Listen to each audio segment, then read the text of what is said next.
Kolkata rape કેસમાં ન્યાય માટે ડીસામાં પોસ્ટર પ્રદર્શન ગરબા ક્લાસીસના છાત્રોએ પોસ્ટરને પ્લે કાર્ડ દર્શાવી ન્યાયની માંગણી કરી।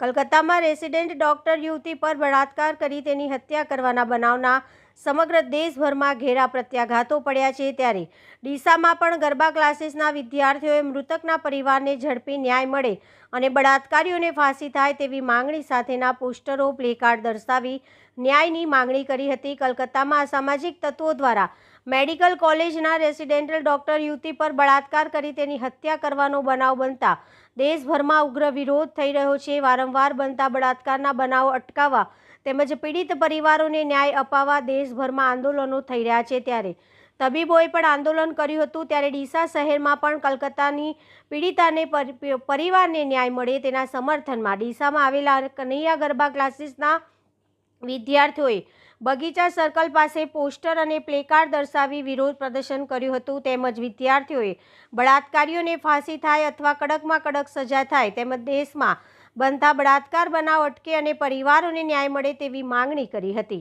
Reporter Rakesh Takar, DT news live 24 Deesa, Banaskantha. મારું નામ છે હસમુખ રાણા હાજી, અને આ અમારી આખી ટીમ છે। એટલે એક ટીમ નથી, એક માણસાઈ છે કે જે કોલકાતામાં રેપ થયો છે। 31 યર્સ 31 વર્ષની ડૉક્ટર મુમિતા, જે એમનો રેપ થયો છે એના માટે કરીને આજે અમે ડીસામાં આપણા બગીચા સર્કલમાં એક નોર્મલી એક જસ્ટિસ માટે જે ન્યાય મળવું જોઈએ એના આટો કરીને આજે અમે બધા ઊભા રહીએ છીએ। એટલે મારે એ કહેવું છે કે આપણી સોચ એવી છે કે આપણા ઘરમાં નથી, ખાસ કરીને એ જ કહું છું કે જ્યારે આપણા ઘરમાં થશે ત્યારે શું, તો જસ્ટિસ એના માટે છે કે આજે અમે આટલા બધા ભેગા થઈને ખાલી અમે 4-5 જણા ભેગા થઈને ઊભા થયા છીએ। તો ડીસાની તમામ પબ્લિકની, તમામ જનતાને કહેવા માગું છું કે જસ્ટિસ માટે ખાલી તમારે ન્યાય મળવો ના જોઈએ કે જોઈએ એના માટે ખાલી ન્યાયનો અવાજ તો ઉઠાવો। આજે હું મારા આખા મિત્રો બધા સાથે હું ઊભા થયા છીએ, એટલે ખાલી એ જ કહું છું કે જે માણસ મરી ગયું છે એ ઉપરથી દેખાય છે। એટલે એના માટે ખાલી અમે ન્યાય માટે ખાલી અમે આ રેલી નહીં, નોર્મલ એક એ માણસને શાંતિ મળે એના માટે, અને ખાસ કરીને બધા ભેગા થઈને ભેગા થયા છીએ। આજ સુધી ખાલી બધાએ ઇન્સ્ટામાં સ્ટોરીઝ ને એ બધું જ લગાડ્યું છે, કોઈએ બી એમ પ્રોપર એવું નથી કર્યું કે ભાઈ આપણે આજે જસ્ટિસ જોઈએ છે। ખાલી 3-4 દિવસ સ્ટોરીઝ લગાડીને મૂકી દે છે, પછી બીજું કશું જ નથી થતું।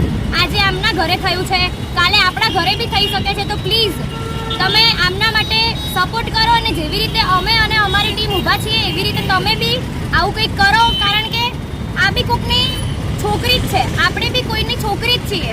તો આપણે પોતાના માટે ઊભું રહેવું જોઈએ અને સ્ટેન્ડ લેવું જોઈએ। ખાલી 4 સભામાં ઊભા રહીને બોલવાથી કશું જ નહીં થાય, સ્ટોરીઝ લગાડવાથી, સ્ટેટસ લગાડવાથી કશું જ નહીં થાય। આપણે આપણી જાતે કંઈક કરવું પડશે, અને આવા હરામી લોકોને કંઈક પેલું કરવું પડશે, એટલે જેનાથી એ લોકો ડરી જાય।